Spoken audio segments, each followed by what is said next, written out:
जी नमस्कार।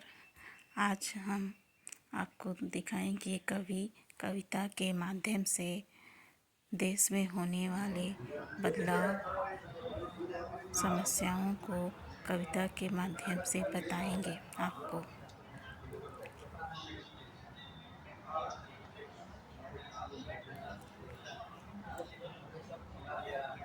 तो अपना रुतबा बढ़ाना होता है, लाखों का गुलदस्ता तो बढ़ाना होता है। छोटी सी जिंदगी तब और अब। पहले बैलगाड़ी से चलती थी जिंदगी, पहले बैलगाड़ी से चलती थी जिंदगी, अब फार्मूला वन कार हो गई जिंदगी। वाह, कितना फर्क आ गया पहले से अपने आप को मालूम। पहले वारकरी से चलती थी जिंदगी, अब तेज रफ्तार हो गई जिंदगी। पहले वारकरी से, वारकरी को तो धीरे धीरे पैदल चलती, पहले वारकरी से चलती थी जिंदगी, अब तेज रफ्तार हो गई जिंदगी। तो पहले इलाज कम थे, पहले इलाज कम थे पर जिंदगी स्वस्थ थी। पहले इलाज कम थे पर जिंदगी स्वस्थ थी, अब इलाज बहुत है पर बीमार हो गई जिंदगी। अब इलाज बहुत है पर बीमार हो गई जिंदगी। और पहले कई रिश्तों का बोझ उठा लेता था आदमी, इतने सारे रिश्ते, चाचा मौसी ताई बहुत सारे। तो पहले कई रिश्तों का बोझ उठा लेता था आदमी, अब परिवार है सूटकेस का और भार हो गई जिंदगी। वाह वाह। अब और थोड़ा सा उनकी कविताओं में निराशा थी कि अधिकारी या उस तरह का कुछ मुझे समझ में आया कि 4 पंक्तियां हैं कि निस्तब्ध वीरानों में भी आस्तीन के साथ अपने से लगते हैं। निस्तब्ध वीरानों में आस्तीन के साथ भी अपने से लगते हैं, डस लेने के भय से जिंदा रहने का एहसास बना देते हैं। और ये मेरी अंतिम आज की प्रस्तुति है, टैबलेट आहार। जिस तरह से विज्ञान ने बहुत सारी सुविधाएं दे दी और हर व्यक्ति हर चीज में अगर टैबलेट का उपयोग करता है, तो उस पर एक व्यंग्यात्मक कविता है, टैबलेट आहार की प्रकृति की वो अनुपम कृति अब अप्रतिम नहीं रही। मनुष्य के लिए कि प्रकृति की वो अनुपम कृति अब अप्रतिम नहीं रही। कोशा कोशा टैबलेट हो गया है आदमी, हर मर्ज का इलाज टैबलेट है यहाँ, टैबलेट का विकार बन गया है आदमी। कि कोशा कोशा टैबलेट हो गया है आदमी, हर मर्ज।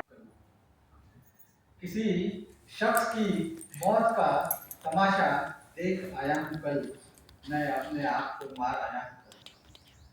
किसी शख्स की मौत का तमाशा देख आया हूँ कल, मैं अपने आप को मार आया हूँ कल।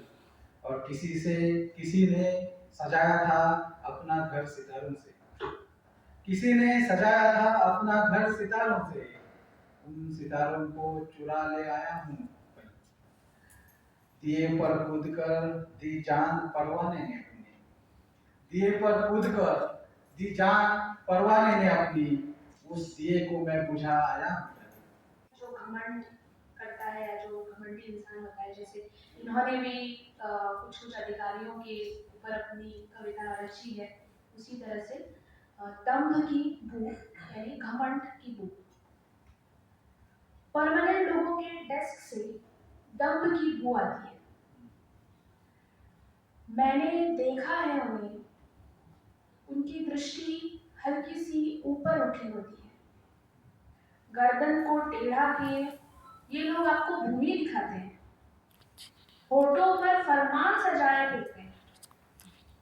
आप फूल ले आएंगे तो कहेंगे पंखुड़ियां टेढ़ी हैं, और आपको पंखुड़ियां सीधी करने और चिपकाने में उलझाएंगे। मैम बॉटनी से है, तो आप अगर किसी को उस पेड़ का मतलब बता दीजिए, आप उनको बता दीजिए इंग्लिश में उसको क्या कहते हैं।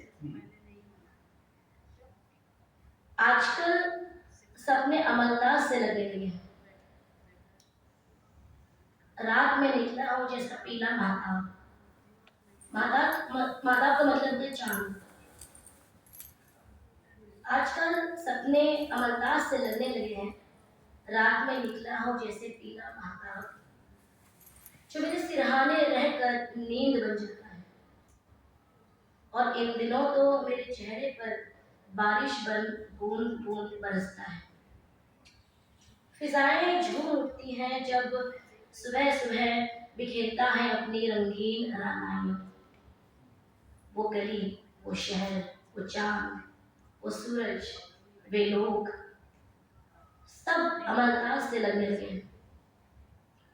वो गली, वो शहर, वो चांद, वो सूरज, वे लोग सब अमरताज से लगने लगे हैं। ठिठक कर सब रुके हो जैसे